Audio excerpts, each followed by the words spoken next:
Online പാപ്പരാസികൾക്കെതിരെ കടുത്ത വിമർശനവുമായി നടൻ സാബുമോൻ അബ്ദുസമദ്. എന്നാ പിന്നെ അങ്ങോട്ട് തുടങ്ങല്ലേ. സിനിമാ താരങ്ങളുടെ പിന്നാലെ നടന്ന വീഡിയോ പകർത്തുന്നത് ഓൺലൈൻ മാധ്യമ പ്രവർത്തനം എന്ന പേരിൽ.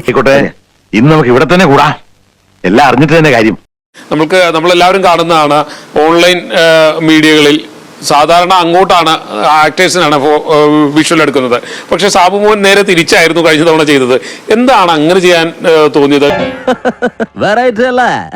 മുഖമില്ലാതെ അഡ്രസ് ഇല്ലാതെ ഈ കാണിച്ചു കൂട്ടുന്ന തോന്നിയവാസങ്ങൾക്ക് പറയിൽ ആരാണ് എന്നുള്ളത് അറിയാനുള്ളൊരു താല്പര്യം എല്ലാവർക്കും ഉണ്ടല്ലോ. ചിലപ്പോൾ ഞാനിപ്പോ ഷൂട്ട് ചെയ്ത ആ വീഡിയോ കൊണ്ട് ഒരുപാട് പ്രയോജനങ്ങൾ പിന്നെ ഉണ്ടാവും. നമുക്ക് റെഫർ ചെയ്യാൻ പറ്റും ആരൊക്കെ എന്തൊക്കെയാണെന്ന്. അപ്പൊ നമുക്കൊന്ന് ചോദിക്കാമല്ലോ.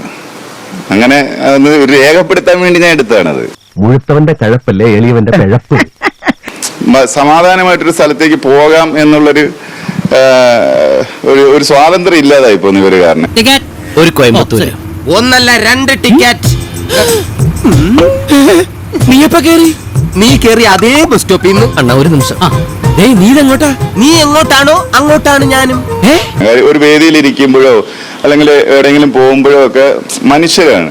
വസ്ത്രം അങ്ങോട്ടും ഇങ്ങോട്ടും നീങ്ങുകയൊക്കെ ചെയ്തു കഴിഞ്ഞാൽ അപ്പോഴേ ഇത് ഷൂട്ട് ചെയ്ത് ഒരു കണ്ടന്റ് ആക്കി പിന്നെ സംഭവിച്ചത് കണ്ടോ എന്നൊക്കെ പറഞ്ഞിട്ട് ഇട്ട് അവരത് മോണിറ്റൈസ് ചെയ്യുന്നുണ്ട്, അവർ അതിൽ നിന്ന് പണം ഉണ്ടാക്കുന്നുണ്ട്. പക്ഷെ അതൊരു നല്ല പ്രവണതയായിട്ട് എനിക്ക് തോന്നിയില്ല. തന്തേക്കാൾ മോശം.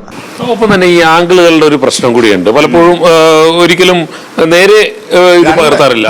ഇവർക്ക് 2 ആംഗിളേ ഉള്ളൂ. ഒന്ന് ലോ ആംഗിൾ, താഴെ നിന്ന് മുകളിലേക്ക് എടുക്കുക, പിന്നെ ഒന്ന് മുകളിൽ നിന്ന് താഴേക്ക് എടുക്കുക. ഈ 2 മോക്വേഡ് ആയിട്ടുള്ള ആംഗിളുകളാണ്. വേണ്ട സാർ, വിവരമുള്ളവർ എന്തെങ്കിലും പറഞ്ഞെന്ന് വെച്ച് വിവരമില്ലാത്ത സാറൻ തന്നെ മറുപടി പറയാൻ പോകുന്നത്. യാതൊരു സത്യവുമില്ലാത്ത വാർത്തകളൊക്കെ ഹെഡർ മാത്രമേ കാണുള്ളൂ, അതിനകത്ത് വേറെ ഒന്നും കാണില്ല. പക്ഷെ എന്നിട്ട് ആളുകളുടെ ഒക്കെ ഫോട്ടോസ് വെച്ചിട്ട് ഭയങ്കര വൃത്തികെട്ട രീതിയിലുള്ള പ്രചരണങ്ങൾ നടക്കും. എന്നെ കഷ്ടല്ലേ, കോമൺ സെൻസ് ഇല്ലാത്തതിന്റെ കുഴപ്പേ.